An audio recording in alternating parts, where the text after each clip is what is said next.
Welcome back to our channel. Sa video na ito, pag-uusapan natin ang unang misyon ng pinakabagong frigate ng Pilipinas, ang BRP Miguel Malvar, na opisyal nang nagpapatrol sa West Philippine Sea.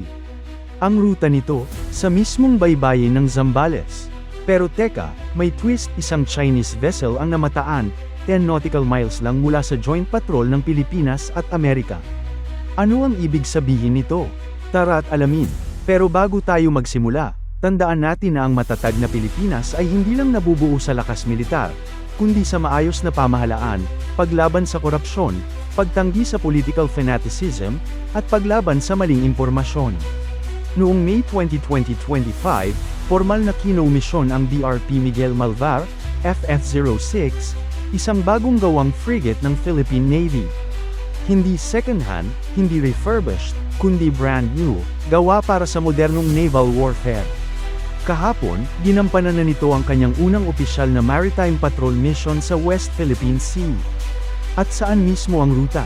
Sa kanlurang baybayin ng Zambales, isa sa mga pinakadelikadong bahagi ng ating karagatan dahil sa presensya ng mga banyagang barko. Ang mission na ito ay bahagi ng PHUS Maritime Cooperative Activity, kung saan nagtutulungan ng Philippine Navy at US Indo-Pacific Command para tiyakin ang kaligtasan at kalayaan ng paglalayag sa ating teritoryo. Hindi rin basta-basta ang napiling pangalan ng barkong ito, BRP Miguel Malvar. Ang Admiral Miguel Malvar ay huling general na sumuko sa digmaan laban sa mga Amerikano noong 1902, isang simbolo ng matatag na paninindigan at pagmamahal sa bayan.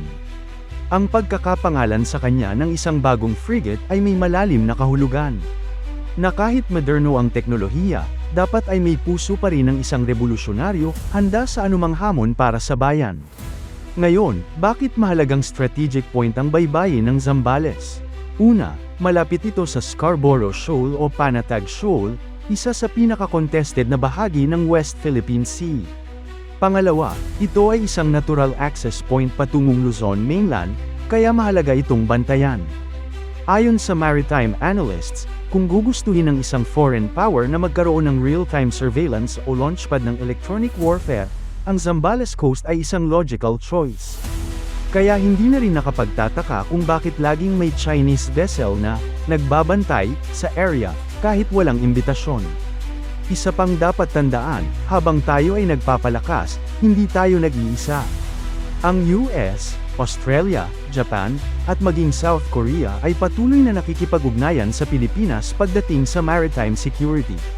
Hindi lang ito tungkol sa gyera, kundi sa freedom of navigation, maritime resource protection, at pagrespeto sa international law tulad ng UNCLOS. Pero hindi lang gobyerno ang may papel dito. Tayo rin bilang mamamayan ay may responsibilidad na alamin ang katotohanan, suportahan ang makabuluhang modernisasyon, at iwasan ang panlilinlang ng mga fake news na naglalayong pahinain ang ating tiwala sa sariling kakayahan. Ang BRP Miguel Malvar ay hindi lang barko. Ito ay simbolo ng bagong yugto ng depensa ng Pilipinas, kung saan hindi sapat ang lumang armas, kundi kailangan ang matalinong pagpili ng kakampi, matibay na political will, at suporta ng taong bayan. Habang isinasagawa ang patrol, isang Chinese vessel ang namataan sa distansyang 10 nautical miles mula sa pinagsamang puwersa ng Pilipinas at Estados Unidos. Tahimik itong minamatyagan ang galaw ng mga barko. Hindi rin ito nagbigay ng anumang radio communication o pagkakakilanlan. Bagamat hindi hostile, malinaw na nagmamasid ito sa operasyon ng PHUS Maritime Patrol. Ang BRP Miguel Malvar ay may kasamang state-of-the-art sensors, surveillance systems, naval guns, at missile platforms. Ito ay isang multi-role frigate na kayang tumugon sa air, surface, at subsurface threats. Hindi ito tulad ng mga lumang barko na diradyo lang ang laban, ito ay digitally integrated at combat ready. Ang unang mission nito ay hindi lamang pang training o goodwill.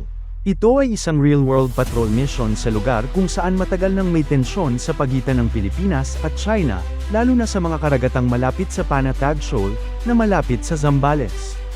Ayon sa Philippine Navy, ang partisipasyon ng BRP Miguel Malvar sa Joint Patrol ay nagpapakita na handa na ang Pilipinas sa isang mas modernong pananaw ng maritime defense. At higit pa roon, ito ay senyales ng malalim na ugnayan ng Pilipinas sa Estados Unidos pagdating sa seguridad sa karagatan. Ang BRP Miguel Malvar ay simbolo ng ating panibagong lakas dagat, hindi lang para magbantay, kundi para rin magpakita na marunong tayong lumaban kung kinakailangan. Ang 10 nautical miles ay katumbas ng halos 18.5 kilometers lamang, parang mula Luneta hanggang Quezon Avenue. Sa ganitong distansya, pwedeng mag-monitor gamit ang radar, mag-record ng kilos gamit ang optical sensors, maglunsad ng electronic or signal interception. Sa madaling salita, nakatutok sila. Pero mas mahalaga, hindi natin iniwasan.